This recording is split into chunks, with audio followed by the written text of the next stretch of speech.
मुझे ऐसा अवसर मिला, मैंने अपने गुरु की जो सेवा करी, बताऊं तो आप भी हैरान हो जाओगे।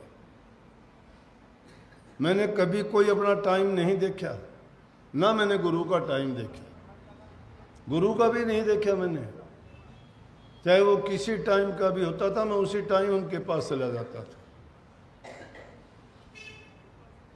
सुबह 3-4 बजे तो गर्म पानी चूल्हे के ऊपर करके गर्म पानी से नहला देता था। उसके बाद 4 बजे चाय पिला के आरती और बेनती कभी नहीं होती थी आश्रम में, मैंने शुरू करवाई, मैं खुद किया करता था। उसके बाद ये रिवाज बना दिया, रोजाना होती है। आज भी मुझे आरती बेनती प्रार्थनाएं सब याद है मुझे, अब भी करता हूँ, कभी नहीं छोड़ता। क्योंकि अगर वो चीजें ही छोड़ दी तो मेरे पास है क्या? गुरु के दिए हुए तोहफे यही है मेरे पास। इसीलिए गुरु मेरे साथ अंग संग रहता है, शरीर रूप में नहीं है, सूक्ष्म रूप में मेरे पास है, हर पल मेरे पास है, हर घड़ी में मेरे सारे काम संवारता है। जब भी कोई ऐसी बात घटना कुछ होती है, अपने आप संभालते हैं। गलतियां होती हैं लेकिन गुरु अव्वल तो होने नहीं देता, और हो भी जाती है तो भी संभालते हैं। मैं गलती कर देता हूं लेकिन वो मुझे गलती करने नहीं देते। तो गुरु की ऐसी लगन जिसकी है वही गुरुमुख परमार्थ पाता है। जिसकी ऐसी लगन नहीं है ना, वो तो हिरसी है, हिरस करता है, देखा देखी, किसी की सुनी सुनाई। मैंने नहीं सुनी, हजूर महाराज जी की ऐसी सेवा करते थे। सब गुरुओं के गुरुमुख हुए, उन्होंने ऐसी के इससे भी ज़्यादा कि किसी ने किसी रूप में, किसी ने किसी रूप में। शिष्य तो एक गुरु को स्त्री रूप जैसा मान लो, गुरु की हर प्रकार की सेवा करता है। हजूर महाराज जी की कितनी उन्होंने सेवा की। उनके ही गुरु भाई थे, पुलिस में बहुत बड़े अफसर थे। एक बार आगरा में इंक्वायरी करने चले गए, हजूर महाराज जी की माँ ने शिकायत करी किसी ने की, तो इंक्वायरी कर स्वामी जी महाराज सत्संग कर रहे थे, सत्संग को सुन के वहीं बैठ गए, पुलिस के बड़े अफसर होते हुए भी। गए थे किसी और काम के लिए, वहां बैठ गए और गुरु का सत्संग सुन के उन्होंने वहीं से रिजाइन लिख के दे दिया कि मैं पुलिस की नौकरी नहीं करूंगा।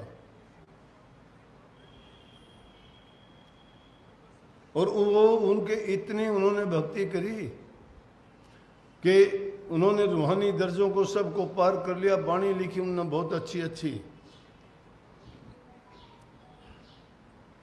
पदम दास उनका नाम था। रूहानी दर्जों में भी ऊंचे दर्जों में जाके उन्होंने किसी दर्जे का नाम तो पदम धाम भी रख दिया कि मैं पदम धाम में पहुंच गया। और वही अपने गुरुमुख भाई स्वामी हजूर महाराज जी के बारे में लिखते हैं कि मेरा गुरु भाई ऐसा है कि अगर कोई उसके दर्शन कर ले तो उसको सीधा मुक्ति धाम में चला जाए। कोडी उसके दर्शन कर ले, उसके सारे कोड दूर हो जाएं।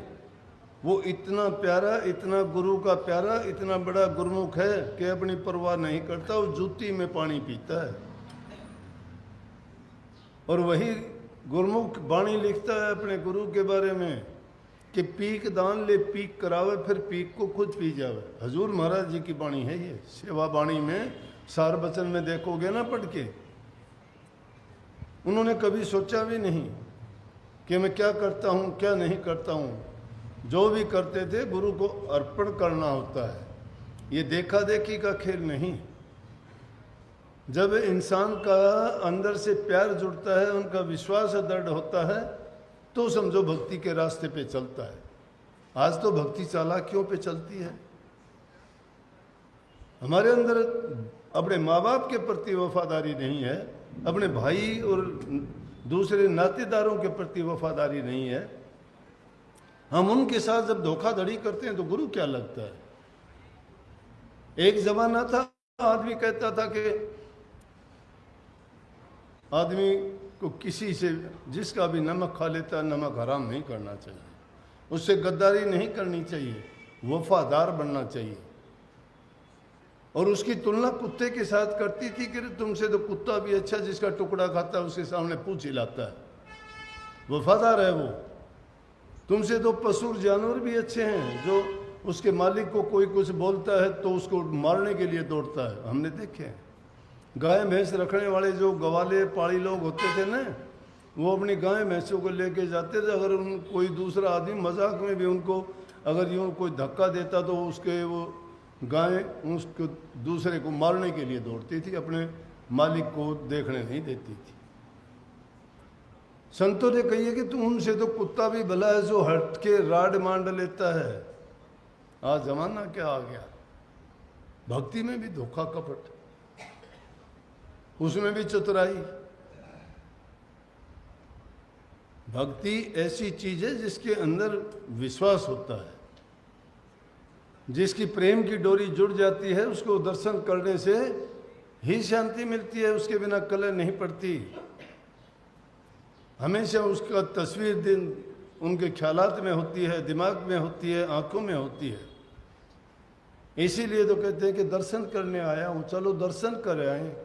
दर्शन का बड़ा महत्व है, बिना दर्शन के थोड़ा किसी को कुछ मिलता है। बिना दर्शन के क्या मिलेगा? दर्शन करने से उनके गुण आप में आएंगे, शांति मिलती है। एक आध आदमी को तुम्हें चेहरा देखोगे, चेहरा देखते ही तुम्हें नफरत आएगी। क्यों आएगी? नफरत के गुण हैं उसमें। संतों के दर्शन करोगे, शांति मिलेगी। शांति किसका गुण है? प्रभु का गुण है। वो ना किसी से बुराई वाले से नफरत करते हैं, ना प्यार करने वाले को तरजीह देते हैं, उनके लिए सब बराबर।